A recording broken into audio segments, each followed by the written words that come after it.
पिछले दिनों कांग्रेस ने केंद्र सरकार की नीतियों के खिलाफ काले कपड़े में प्रदर्शन किया था।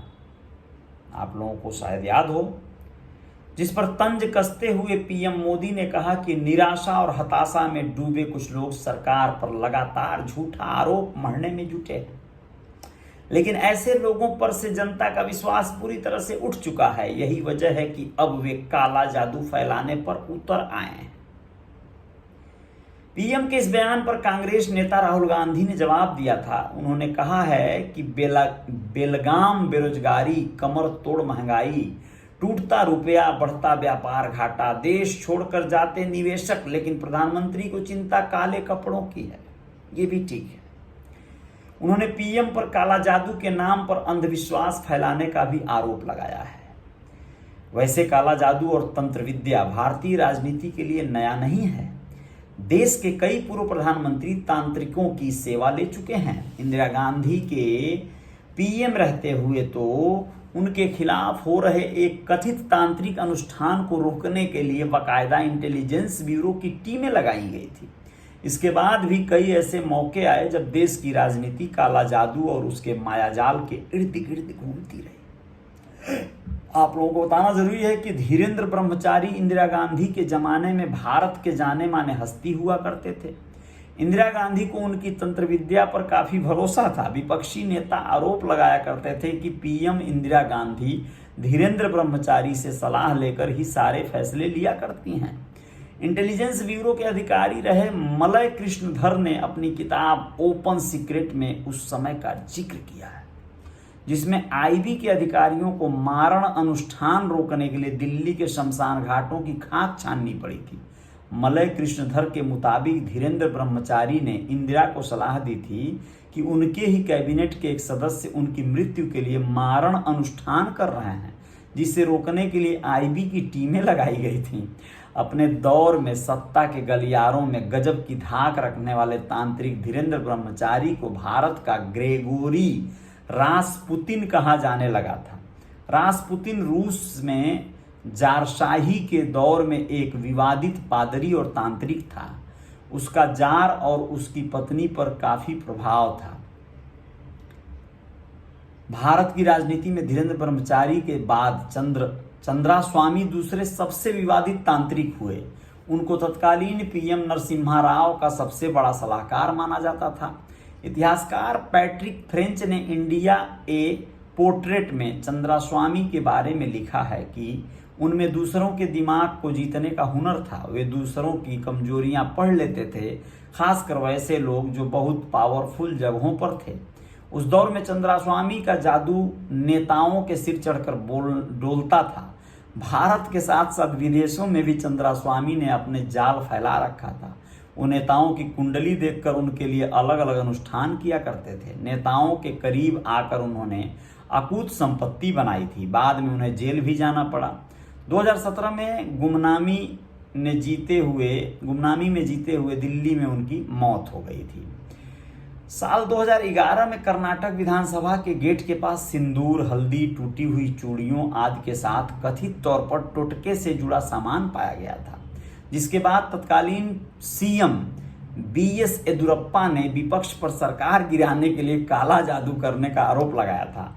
इस मामले में बाकायदा पुलिस रिपोर्ट भी दर्ज हुई थी। तो आप लोग इस बात से ये तो समझ गए होंगे कि ये जो जादू टोना टोटका है, ये आम आदमी या जाहिल गंवारों का ही जो है अंतर मंत्र तंत्र नहीं है।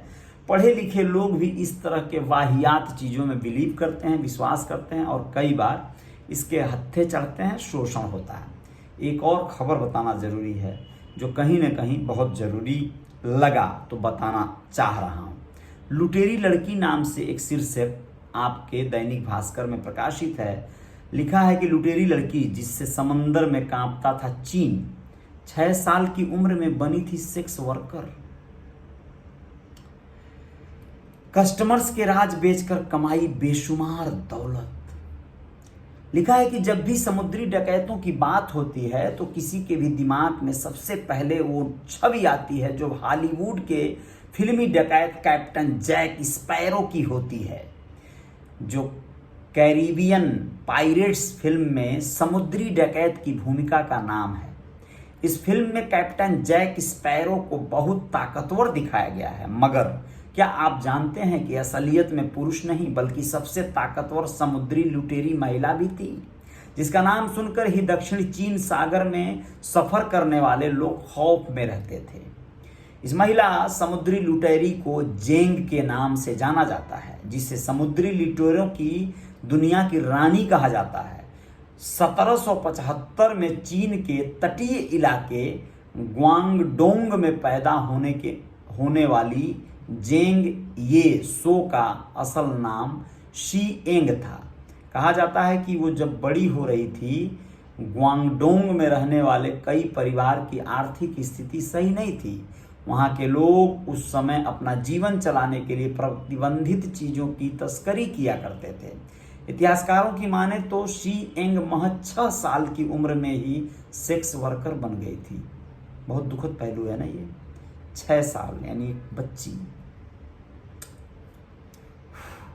शी एंग पानी पर तैरते वेश्यालय में काम करती थी। इस दौरान उस अपने ग्राहकों से बेहद अहम जानकारियां मिलने लगी।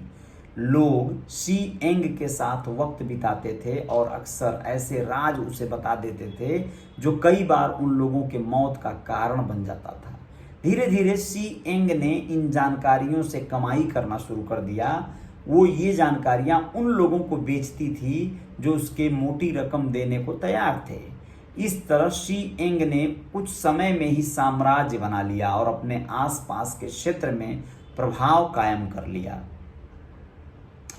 अपने एक आक्रमण के दौरान झेंग ई नाम के समुद्री लुटेरे की मुलाकात शी एंग से हुई और दोनों को प्यार हो गया।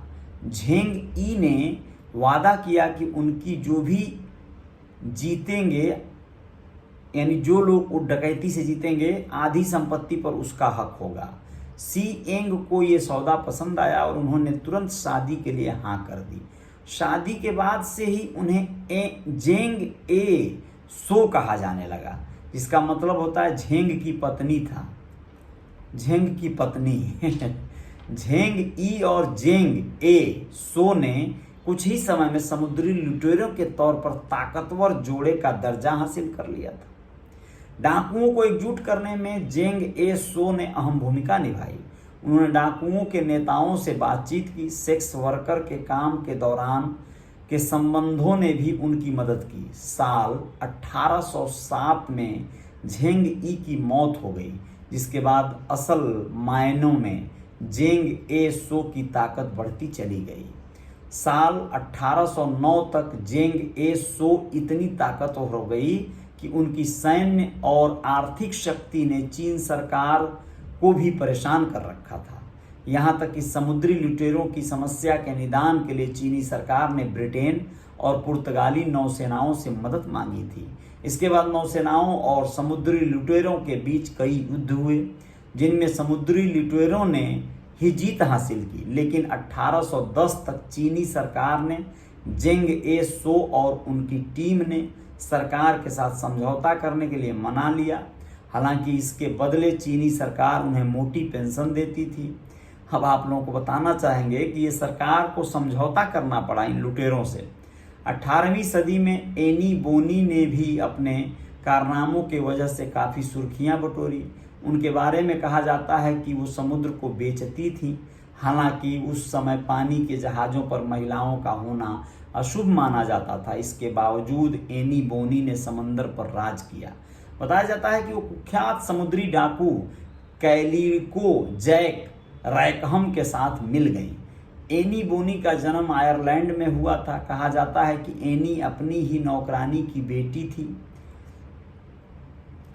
बाद में उनके पिता पैसिफिक ओशियन चले आए। यहीं पर एनी बोनी धीरे धीरे समुद्री गतिविधियों में शामिल होती गई। कहा जाता है कि एक बार उनकी अपने नौकर से किसी बात पर बहस हो गई और उन्होंने उसे चाकू मार दिया था। एनी ने पायरेसी के स्वर्ण युग के दौरान कई बार लूटपाट की थी। हालांकि साल 1720 में एनी और उसके चालक को गिरफ्तार कर लिया गया था और उन्हें फांसी की सजा दी गई थी, लेकिन गर्भवती होने के कारण वो बच गई। उसके बाद से एनी रिकॉर्ड से गायब हो गई। तो ये थी खबर ऐसी कुछ जो आपको थोड़ा सा अलग तरह से एहसास करवाएगी, यानी इसके बाद की खबर भी आप लोगों को बताना ज़रूरी है, जो एक जागरूक और मोटिवेट करने वाली खबर है। आप लोगों को एक ऐसी लड़की के बारे में बताएंगे जो घर से निकलती तो लोग उसे धंधे वाली कहते, लेकिन किस तरह से वो अपने ज़िंदगी को दोजख यानी नर्क से निकाल कर बाहर लाई थी। जानिएगा ज़रूर। जय हिंद, जय भारत।